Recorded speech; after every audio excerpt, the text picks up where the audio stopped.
Three, two, one, start. Adverse possession doctrine of adverse possession applies only when the party has set up his own adverse title, disclaiming the title of the owner and establishing that he remained exclusively in possession to the knowledge of the owner, hostile to his title, and the owner had acquiesced to the same person. Claiming adverse possession should not merely exclusive possess the property, but should so possess it in the exercise of his own readable declared claim to own property over a statutory period of 12 years continuously, with clear impression that his possession was hostile to the real owner and amounted to a denial of his title to the property claimed. It is true that adverse possession always means possession to the real owner, and it begins when the party has set up his own adverse title, disclaiming the title of the owner and establishing that he remained exclusively in possession to the knowledge of the owner hostile to his title.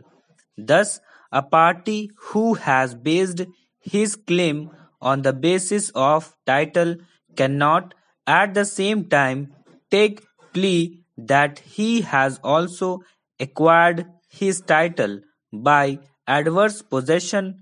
Both the pleas are inconsistent with each other. Section 95A Limited Liability of Insurance Company. The policy made clear that the limit of liability of the insurance company was rupees 15,000 per passenger, for which rupees 12 had been collected as premium for each passenger.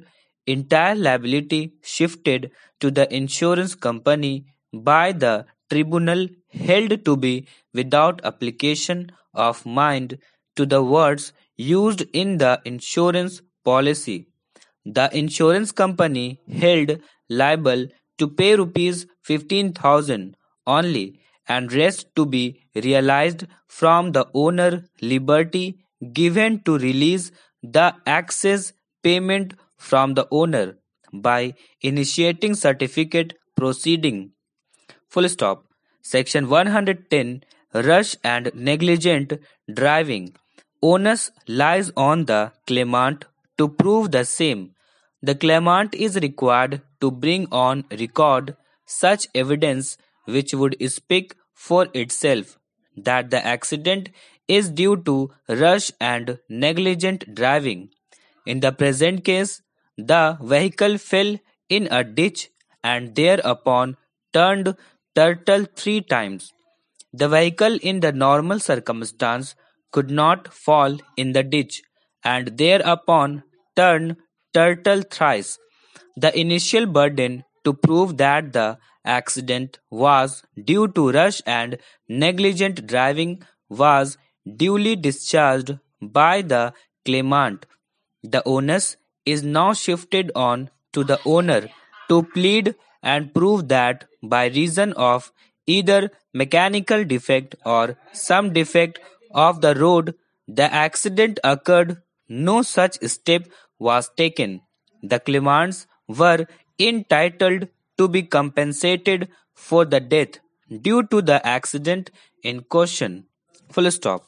Section 110D, where the conditions precedent embodied in the provisions of the Act are satisfied, and the Accidents Claims Tribunal passes an order permitting the insurer to avail of the grounds available to the person against whom the claim is made, then only the insurance company can file an appeal challenging the quantum of compensation or findings regarding negligence of the offending vehicle.